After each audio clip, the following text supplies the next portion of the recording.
คร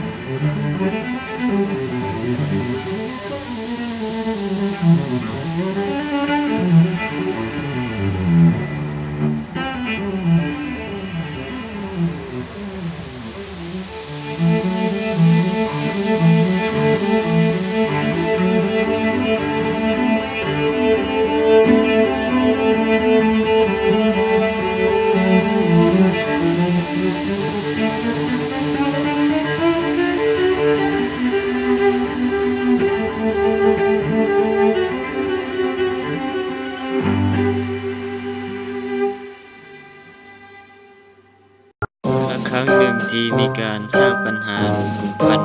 มาจอบลักไปจากเมืองเป่งจานที่บ่มีความสมัครใจที่จะเป็นเมียกุมพันใดยักษ์กุมพันก็บ่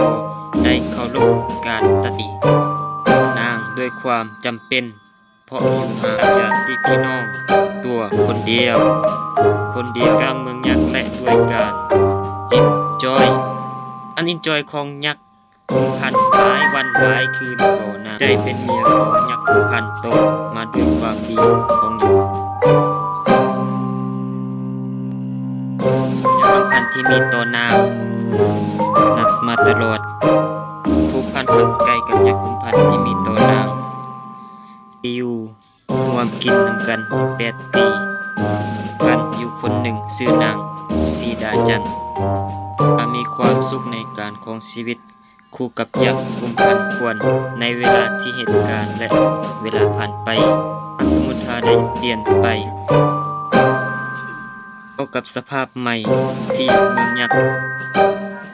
ผู้ชายอีกคนหนึ่งซึ่งคือท้าวพญากุสะให้ของนางเองก็ยังจมอยู่ในอดีตที่ยักษ์กุมพันคนหลังมีแต่ความแค้นต้องการเอาชนะยักษ์กุมพันตามกับนางสมุทราจนความตกนางเองพญากุสลาตัดสินใจเกี่ยวกับชีวิตครอบครัวของนางโดยบ่มีการปรึกษาหารือกับนางดังนั้นต้องเท้าทั้งหกมาภาพยักษ์กุมพันซึ่งว่าเป็นเหตุให้สินใจได้เข้ามาเกี่ยวข้องกับนางสินใจเป็นตัวละครเอกผู้ชายเป็นใหญ่สินใจได้มีอายุ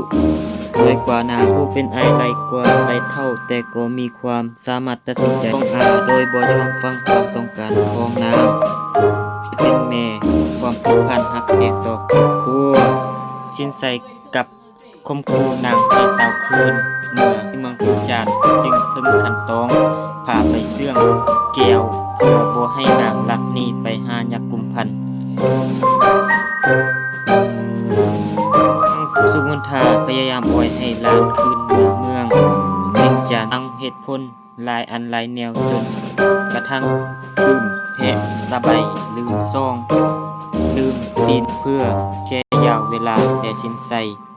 ก็บ่ต้องถึงจิตใจของนางคงคิดแต่จะทำตามเท่านั้นดังนั้นศึกของคนกับยักษ์จึงเกิดขึ้นประชาชนคนละหมู่ยักษ์ประชาชนเสียชีวิตคนละหมู่สูญเสียชีวิตไปอย่างลวงลายตัวเองก็เสียผัวความอย่างลวงลายความทุกข์ความเศร้าความตายความพัดพรากสิ่งเกิดทั้งหมดนี้เป็นย้อนการบ่เคารพสิทธิแม่หญิงบ่เปิดโอกาสให้แม่หญิงกำหนด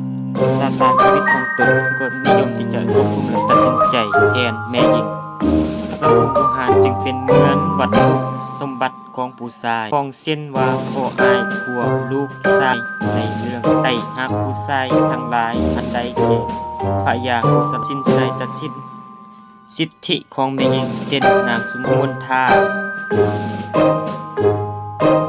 ประชุมระหว่างแม่หญิงและผู้ชายทั้ง3คนบรรหาศึกสงครามแทงกันตายนับล้านที่เลือดนินทินธรณีก็คือชีวิต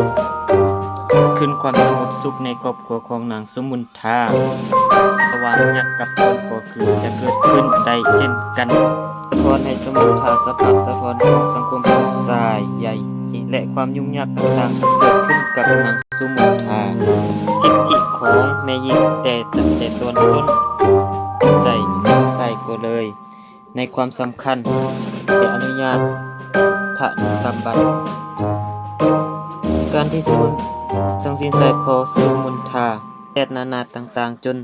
สามารถภาพยกจำนวนดวงร้าย และทายาทขุนพันธุ์นางสุมนทาซึ่งอยู่กินนำกันมาดนเลย